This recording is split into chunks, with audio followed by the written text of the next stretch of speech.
Bullseye View. I'm the host with the most, baby. Podcasting for the masses, and I'm coming correct.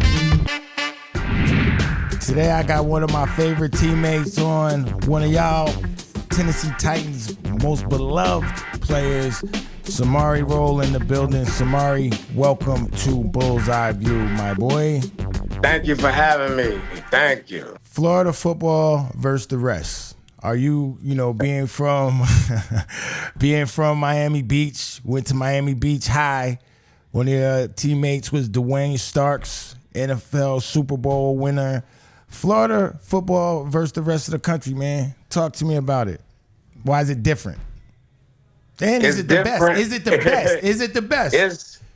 I'll say this. High school is not the best because organization-wise, it's kind of straddled and the coaches don't get paid what they should. But once you get to college and to the NFL, yeah, it's Florida still. And I think it's mainly because, man, how we grow up. We play outside all day long. Outside. You bundled up right now. Hey, the Hawk is out. The Hawk is out. Right, and I got on a T-shirt. You know what I mean? Yeah.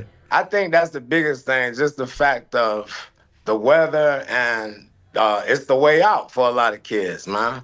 I was one of those kids, it's like you don't realize it at the time, but the older you get, you see, oh, man, I could change my family situation. I could change all of this and, just go from there. And they play with pride also, Yeah, 1,000%. When was it? At what age did you realize, I could get out of here with this football and go to the next stage? I think probably right around the time I signed with Florida State. Because, as a kid, man, I watched the NFL and all that, but I like college football more because that seemed more realistic. NFL, everybody was big, ripped up. You think of Lawrence Taylor, you know what I'm saying? Ronnie Lott. And the crazy part, not to jump off the track, but after I got drafted, the first NFL player I met was Steve Atwater. We had the same agent. And I kid you not, after Lamont and Peter introduced me to him, I looked at Trey Thomas. Yeah. I'm like, dog, I don't know. Like, do you see how big that dude was? And like Steve, Hall of Famer, obviously, that was an outlier. But it was people like that would make you think like, man, I can't make it. But going to Florida State and then just seeing the guys, when I went on my visit there, I'm seeing these guys are smaller than me. And I'm like, okay, I could do this. I just got to focus, and trust the Lord and let it all play itself out. So look, I got an intern, my man Nas. He's 23 years old, so he wouldn't remember when Florida State was in its heyday. When Florida State, UM, and UF were the top teams in college football. If you were dope at ball in Florida, that's where you're gonna pick one of those three. What made you choose FSU over UM or the Gators? I always liked Florida State. Like, the Bobby Bowden show used to come on Sundays. The Bobby Bowden Show. They just look so much organized. Like, it just looks so neat. He'll say everybody's name. Like, oh, I saw such and such mom from such and such town. And that was real dope. And Florida State won their first national title in the Orange Bowl down here. And Coach Bowden was in my parents' living room the next morning. Wow. Like, you can't turn that down. Nah, for sure. Mm-hmm. And Coach Bowden, Hall of Famer. Me being from New York, it was never like a thing. Like, damn, go to Florida State. I remember seeing Derek Brooks, before the college football come on, like shooting at the camera. Like, that was hard, bro, for me. Pause. Yeah. What was the standard that Coach Bowden set for you guys coming in? Because it was already a standard before you got there. So what was it, and how did it carry over and y'all sustain it? The cool part about Coach Bowden is, like, a lot of people thought he was just an old guy, not paying attention and everything, but Coach Bowden had a tower up on practice. He talked to the team before and after. And he let his assistant coaches run it, man. Like, everybody loves Mickey Andrews, Coach Andrews, because, like, the standard was what it is. Practice was going to be harder than the game. It was no tapping out. Like, just the mindset was different back then. Because playing for Coach Andrews, you know how many kids would have jumped in the portal back then just because of how it was going. But you got to remember, when you go to a school like that, you're not going to come in, and start as a freshman. Marvin Jones was like the last freshman to come in there and start. Just excellence, man. Like, learning how to play hard, learning how to play through the whistle, and realizing other teams, that's their chance to, come up off you, help their draft stock. Yeah, 1,000%. You got to wear number 2 at State. Last man to wear that before you was Primetime Neon Dion. How you worked that out? And, what was there any pressure feeling wearing prime number? Oh, a whole lot of pressure, man. But the thing was, I won number 2 in high school because of David Palmer. The Deuce from Alabama. Yeah, you know what I mean? Deuce. He was hard on the game. Deuce. So and we wore red like them. So I was a Deuce fan. Yeah, I like Dion, but that wasn't the reason I won number 2. It was because of David Palmer. Then I asked if I could wear it. At the time, Corey Sawyer was coming out, so I had to wear 8 my freshman year. Clifton Abraham was a consensus All-American. He wore it, and then some ballers, man. Yeah. So they ended up giving me the number. And they retired it as soon as they gave it to me. And like, it was pressure that I put on myself, kind of trying to live up to that and trying to, play that way and do things like that. And Coach Andrews always told me just the biggest difference between us was he knew what he wanted. Like, he knew what his purpose was every day. Nobody outworked him, none of that stuff. So he said, with this God-given ability and the work ethic, you see what he became. And that was just my biggest regret about college. I wish I'd have listened to Coach Andrews like way sooner than as opposed to waiting till like the end of my junior year and all of that. Because like, you understand, the older you get now, you see like, damn, I get why he was like that, or why such and such. So it just puts a standard in your head, Yeah. Hey, I noticed 2 jerseys in the background. I see Freddie T and I see the Freak. Since we talking about college, man, that was the team that I think y'all were ranked number 2, and y'all lost the last game of the season. I see the grimace, man. What was it like being winning all those games, but never bringing the one home, and you were right there? I gotta rip the scab off, son. Nah, it's all good, man. And I didn't redshirt in 4 years. Played against Florida 6 times. Huh? Exactly. Freshman year, they were beating us 31-3 in the 4th quarter. They called it choke and dope. We came back and tied it. Pause. Choke and dope. Came back and tied it. Then we played them in the Sugar Bowl and beat them. So then 95, they were number 1. They beat us. They lost to Nebraska. 96, we played them. They were number 1. We were 2. We beat them. And I kid you not, when we beat them, man, we wanted to play Nebraska. And remember Michael Bishop? Michael Bishop, dude, Kansas State. Yeah, dude from Kansas State. Yeah. And I think that might have been Sproles, maybe. Man, Kansas State beat the brakes off Nebraska in the Big 12 championship game. So now we got to come right back and play Florida again. Yeah, well, Ike, Riedel, I'm like, Warful. They had weapons. They were stacked. Yeah, they were stacked. And turned right around. They beat us when it mattered. And then my senior, they beat us. So I went 2-3-1 against Florida. Cost us 2 titles, Florida did. Hey, but that's what I'm saying. And I'm glad that you spoke about all that history for these young cats that be tuning in to Bullseye View. Florida State, they was once powerhouses back in the 90s. You get 98 when you came to the Titans. First of all, tell me your draft experience, man, because there was some you had told me a story about something with your foot at the combine. Yeah. Yeah, man, I hurt my foot in the last game against Ohio State. So they told me I had a sprained ankle. Man, it's like 3 weeks later, I'm still limping. And I'm in Denver, Colorado, trying to get ready for the draft, but I'm still limping. We don't know why. And I get to the combine, and they told me I had a Liz Frank. I had never heard what it was or anything like that. And, what is Liz Frank? It's like when the top of your bone in between the toe and your big toe, like that stream, it just kind of splits. And there's nothing, it's no stability. Yeah, there you go. And luckily, man, I never got surgery on it. But healed, I never got surgery on it. It healed, and I was able to do pro day. And I was only able to run during pro day.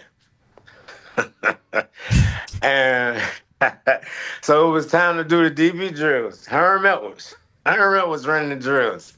First time I went to backpedal. Man, I went to plant, foot gave out. I'm like, oh man. So now they already know I went to the combine, and so we're in the gym. I'm like, okay, I'll tell them I got a hurt ankle. So it's time to bench and do the vert stuff. I'm dunking. I'm not doing any of this other stuff, but I'm showing them that I could dunk. Jump. You know what I mean? I'm all right. It's my ankle.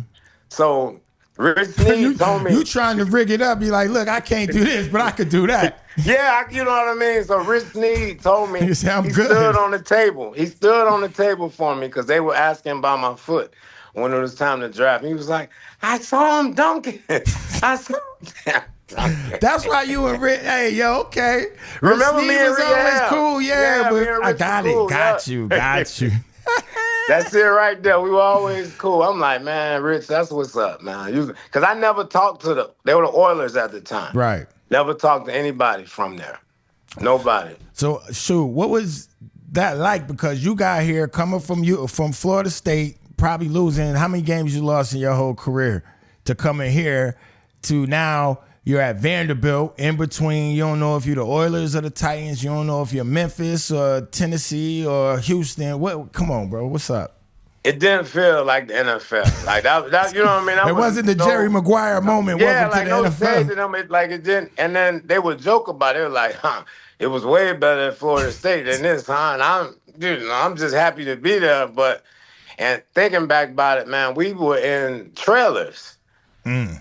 Yeah, like we were in I think that was Bellevue, something like that. They had us in damn trailers, man. Like every position room was in a trailer.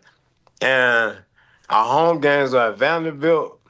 I went to my first Vanderbilt game a few weeks ago. I can't imagine a pro game being played there 25 years ago. With the Tennessee Oilers, red, white, and blue. With the Tennessee Oilers, and I'm coming there with you. That was Eddie's theme song? With the Tennessee Oilers, red, white, and blue. With the Tennessee Oilers, gonna get all over you. Man, that was the song. The stadium was so like quiet and so small. I know that song, man. That's crazy. And I think we went 8-8. Hey, they say that's what Jeff Fisher used to do. Go 8-8. Yeah. Bud Adams came out there when we changed to the Titans one day and was like, I'm tired of this 8-8 stuff. We knew what he was talking about, whatever. But Jeff had a hard job, man. Jeff had to go from Houston, where they know you're leaving, to Memphis, where you don't even live here. You just rent, you know what I mean? You're just here to be here. And then you got other teams coming, and they got more fans than you do. Can you imagine never having a home game? Like, we got to go to Memphis when we got a home game. Wait, and then y'all went from Nashville to Memphis? I was never there from Memphis. They went from Houston. They played in Memphis. They were playing at the Liberty Bowl. Wow. Yes. Then, all that while waiting for the stadium to be built. So, once we became the Titans, man, that was different. That felt like the NFL, and I think that's why the season turned out how it did. So let's great transition, Donob. First of all, hold up. How you got your nickname, Donob? If people don't know, I know only people close to you call you Donob. I know, but I want you to tell it, bro. Nah, we're gonna keep it it's that right there. It's shaped like a doorknob. There you Hey, go. hey, that's funny. And it's doorknob, it's not doorknob. Right, it's donut. Yeah, you're right. It's doorknob, it's not doorknob.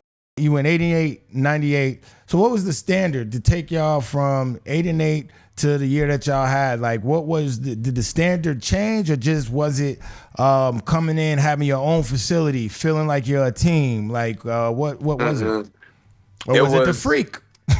I was about to say half of it was all the other stuff, and the other half was free. Like there's no doubt about it. It just came together, and like that dude, man, if that dude didn't get hurt, he was on the way to the Hall of Fame, 1,000, without a doubt. Yeah, you already know. And yeah, like he came, and the NFL looked out for us. They gave us our first 2 games at home that year, and that's how I learned, like, how do you kind of project how you want the season to be. And Jeff was like, we need to win one of these 2 games, Jacksonville, San Fran.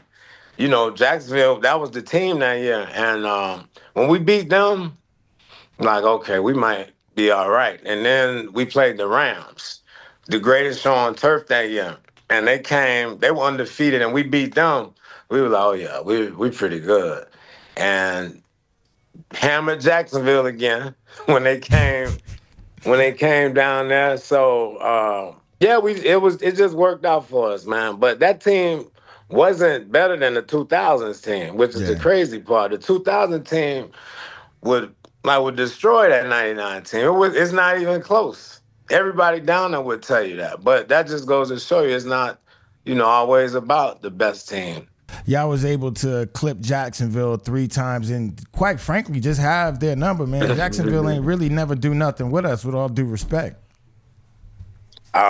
In the head, man, that can be like a real thing. And we matched up good with them. And the biggest thing is, like, we were one of the few teams, I think, that was able to kind of put 8 in the box to stop Fred, but still be able to kind of work with Jimmy Smith and just, take Keenan McCardle out of it.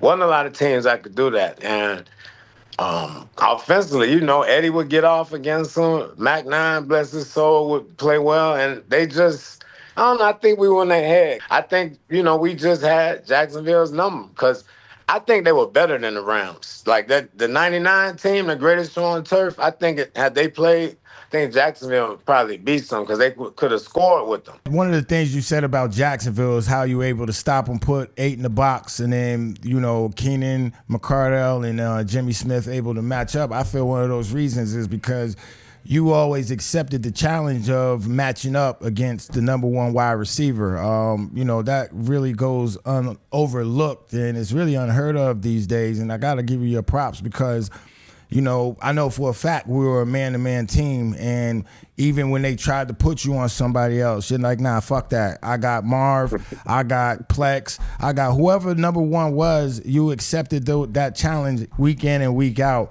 Sometimes you went out there even if you shouldn't have, you know what I'm saying? Mm-hmm. How'd you get that in your game, and where'd that necessarily come from? Because you see most people duck and smoke. You never duck smoke, you know what I'm saying? That's all, man. That's all Jerry Gray, man. That's all from Jerry Gray and Greg.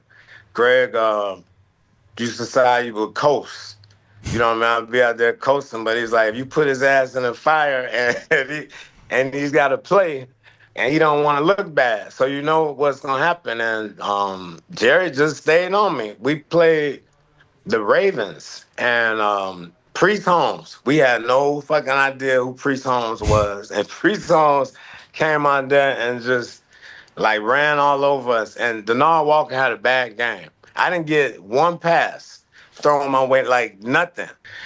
I honestly feel like, man, if they're paying you for that and, like, in order for you all to win, like, you need to take this receiver, like, to contain him or whatever, you should want that shit, man. Like, that's what you should want. I'm not saying everybody should be following people around because it's not for everybody. But I feel like if you want your team to win and you know, like you need to guard this guy, then you need to go follow him. And then it became like expectation. Like, you know, I go in there Yeah. on Wednesday. I already know who I'm covering. Yeah. I remember those meetings, man, because, you know, like you say, you already know who you're covering. And then, you know, a lot of the times in football, if you get the one-on-one matchup, the other guy usually gets the opportunities for the interceptions and make the plays and all that. But can't say that much. Can't say that for you because, man, you got interceptions. You got over 31 picks. So I also hear, when corners play man-to-man, it takes away their opportunities to make plays and interceptions. You were able to do that. So how is that true? Well, I mean, I got a lot of those, the early part in the slot. I played in the slot also, so it got you got to be able to catch, yeah. though, yo. So, you know, yeah. a lot of DBs can't catch. It's most of the time it's gonna come on deep balls, man. Like, if being head up one-on-one, that's probably the most opportunities you get man-to-man wise to pick deep ball. Or just studying film, man, like learning from Jerry Gray, you know, 2x2, 2-minute drill. And they ran a screen and draw, and the quarterback comes under center. It's 3-step. It's gonna be, you know what I mean, a slant or a quick out, like 2x1. I'm like trips wide to the field. One is flipped. It's gonna be dagger. Formation recognition. Football on chain. So I think also you gotta make it easier on yourself. Like, okay, they call you a bump and run corner or whatever. You don't gotta go in there and fucking try and bump and run DK Metcalf or you know what I mean, like a Megatron or something like that. No, like just play football. So we played in the small market. You went to one Pro Bowl. I went to one Pro Bowl. You go look up some stats. It's way different. You know what I'm saying? Mm-hmm. Obviously, there's nothing we could do about that.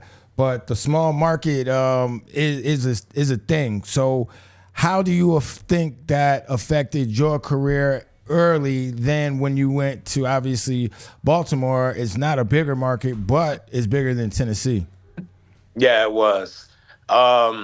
You had to do more, man. Like, really, at that time, because I came in the league with Woodson and Pat Surtain. We're in the same draft.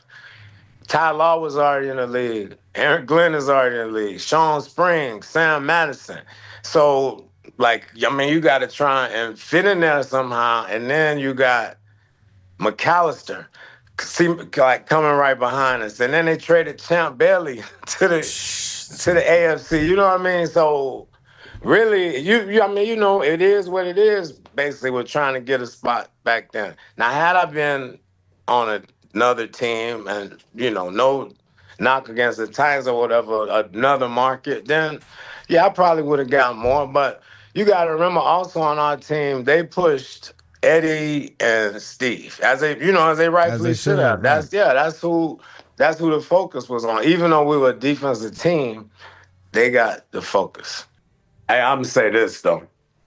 So before we even get out there, I feel like people now around don't see me as a Titan.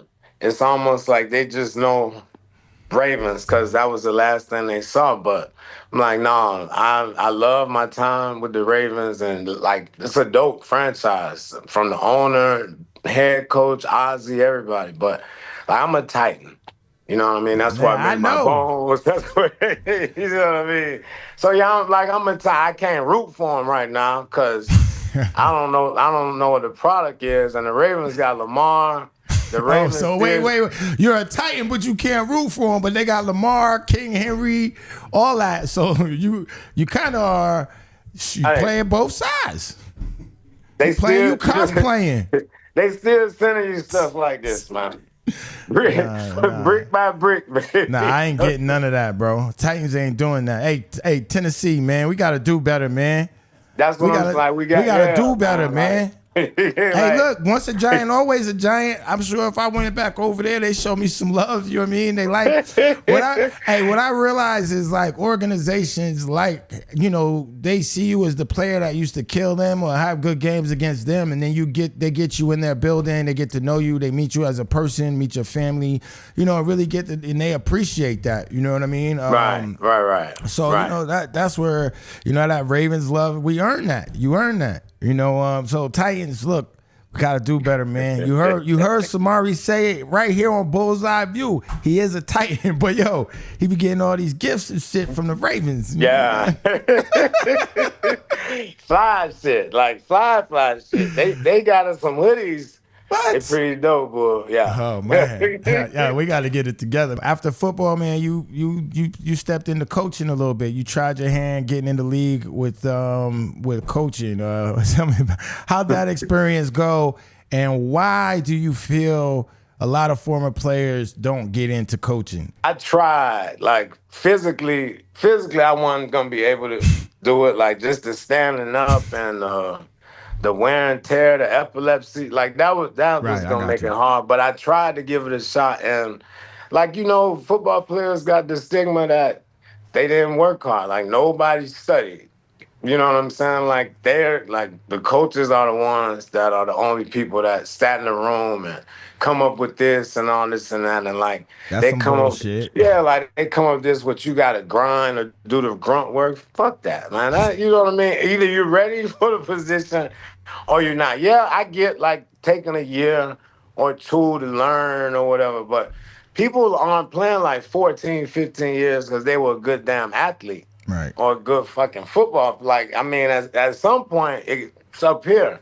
But I enjoyed the internship that I tried with Jeff. What was that, like 2012? Something? Yep. That was a while ago with the Rams. And you saw Denard. Denard Wilson. Now he's the defensive coordinator here in Tennessee. He just started out then when you were out there. That's right. He was printing papers. he was printing papers, and you know what I mean. That type of stuff. He had to start with something. Yeah, that's what I mean, right? You got exactly. But I appreciate the fact that you got to see his growth because he'd been a D coordinator previously before he got to Tennessee. Yeah, I think with the Bears, maybe. And that's cool. That's cool. And this is not about but my whole thing is, like you said, you could play in the league for 14 years, for 5-6 years, but then it's like when it comes down to coaching, you can't coach. Like you gotta, play the role and all that shit. So I'm with you. I feel you. Like that don't make much sense, but I bet you can find I bet you can look and find some last names that sound familiar, and they ain't even right. We know how that works, and that's cool to me. Like that, you know what I mean? We definitely know how that works with some of the coaches we play with, but yeah, I feel like they've earned that shit. But, like for example, you played under Rex Ryan, great coach. Obviously Buddy Ryan, that's the lineage that comes through Tennessee. Harbaugh, you know what I'm saying? Mm-hmm. His brother and whatnot. You played for all those different coaches. This is taking me somewhere else now. Fisher, Brian Billick, out of all those coaches, you know what I mean? Why were they all able to have success even though they are different as individuals? Two of them won Super Bowls. See what I'm saying? And the one, my favorite one didn't win the Super Bowl. Billick, one thing I say about Billick was, like, he'll walk by you in the hallway and not speak to you or whatever. But Pasqualoni. Yeah, but one thing about him, you knew where you stood. And he would say, like, it was no curfew check with the Ravens the night before the game. If I got to check your room the night before fucking NFL game, then we're all in the wrong business. And for older players, that's if you got an older team, that's great. That's right. Why that team they had that year with the shitty offense won, because it was an older team leadership. But when you got young dudes and it's going like that, I think he tapped out on us the last year. But I get it. He'd been through a lot. Not a bad dude. Just everybody has their own personalities. He won for everybody, and I'm sure we won for him. Harbaugh, when he got there, I felt like Harbaugh had the little man complex a little bit. And, being that when you look at coming behind, who was coming behind? His brother, that's the first person I got to sack against. Sacked him twice. Right. Oh, snap. Right. Captain Comeback. Jim Harbaugh. That's my first 2 career sacks. And Harbaugh. What you got, like 5 sacks? Hey, don't cheat me. I don't know. 10 and a half, baby. Oh. I think 10 and a half. I think. Yeah, something like that. And Harbaugh, the brother is like 6'5", tall dude, and Harb's short. But the older I got, I realized why he came in there acting like that. Baltimore, like it needed to be torn down and redone. Right. Like he changed the culture. So sometimes you gotta like sit back and just bear with it and listen to it, and then you see the results. I like Jeff because Jeff played. And, like Jeff understood. Jeff wasn't an asshole, like for, no reason. He was good people. He knew the position, and he let us be who we wanted to be. All those coaches let us be who we wanted to be. Toughest cover, man. You was a man-to-man guy, straight up and down. Give me your top 3 to 5 toughest covers, and possibly why. Well, Mars is like Mars on his own. He's in his own. We had category. that Randy Moss experience together. He's over there. Probably Marv, because Marv played with Peyton, and Marv is on the left side, defensive left always, and I was always on the defensive right for the most part. So this week I got everything is different. And Marv, like you play with Marv in college. Marv was a dog. Made every route look the same. Him and Peyton on the same page. So definitely Marv. Obviously Jimmy Smith. You know how we feel. We feel about Jimmy Smith, man. If he was in a bigger market, another person, way more people would know about Jimmy Smith. Now, if you would have asked DBs like who's the most slept on receiver they play, they're gonna say Jimmy Smith. Third, I would probably say Isaac Bruce on turf. On turf, Isaac Bruce, a bad dude. Florida dude as well. Okay. Broward County. Man, and everybody else, they have their days. I didn't play against Megatron, but I know I know what he stuff. You can see that. And like Eric Moles was good. T. Holt was good. Andre Johnson was young when I played him, but you could see it coming. You know what? I remember, bro, like they would throw the little quick hits and try to make you tackle Andre big ass. And Schwartz wouldn't switch to cover 2. He'd make us play, man. He said, "Stop calling that shit, making me tackle this big motherfucker." Man, he looked bigger out of pads than in pads. Yeah. This young month just dragging me. I was like, he gonna be good. That's the thing. People say you wouldn't come up and tackle, but you come up and do what you had to do. I remember one time we was playing Cincinnati, and you went down on Corey Dillon, and Corey Dillon could have jumped over you. He could have kept running. He went down to try and swoop you off the ground, like try and give you the business. That shit was crazy. Yes, he could have kept going. Eddie still messing with me about that to this day. Eddie's like, Corey Dillon, motherfucker. What he was trying to run at you. That Corey Dillon should be in the Hall of Fame, by the way. Yeah, for sure. There's a lot of people. We're getting to that too. Another, talking about hitting, keep it here. Nickname we have for you, the Bone Collector. When you took out Brunel on the sideline. Yeah. Bone Collector. You played. Lance Schulters gave you that name. You played with 2. Obviously you already spoke about where you think football, is played the best. But you played with 2 cats from New York, man. What was that experience like? That was funny, man. Like when you got drafted and you went to Tim's in the weight room. I said, oh, shit, he's really New York. And you always wore the Timbs in the locker room. But I knew, like, just from hearing about New Yorkers and all that stuff, you know, shiesty-ass New Yorkers, slick talking New Yorkers. And you was a hip hop head, so you was on the mixtapes and all that. Yeah, and then when LS came, he brought more New York out of you. Nah, you know Brooklyn, what I'm saying? bro. Like, yeah, because LS straight Brooklyn. Straight but up. He brought more New York out of you. And like I say to this day, New York, the only place I've been like that's faster than here. It's Yeah. You know what I'm saying? Like it's moving. And you the one that put me up on the New York people are delusional. Yeah. You know Yeah. When I be texting you, I be like, that's that New York shit. Yeah, that New York shit always. So New York is the center of the universe. if you're a New Yorker. New York is the center of the universe. Remember that time I took you uptown? And you was like, man, I was just out there when you was buying the mixtapes with Dipset on 100. 25th. 140th. Nah, 148th. 45th, yeah. It was uptown. Had to take you up there shopping, let you see the sights, man. Hey, man, look, I'm going to have you on again, man. You know, this is the first of many times, but I had to get you on one of my early episodes, man. People have been asking for you. I was at the game a couple weeks ago. Somebody was rocking the throwback Samari Rolle jersey. That, man. That's love. I'm going to wear my glasses next time I come on, man. So I could have the match, the intellectual, bundled up look. Relax. All right, brother. I appreciate you coming through. I'm going to holler at you.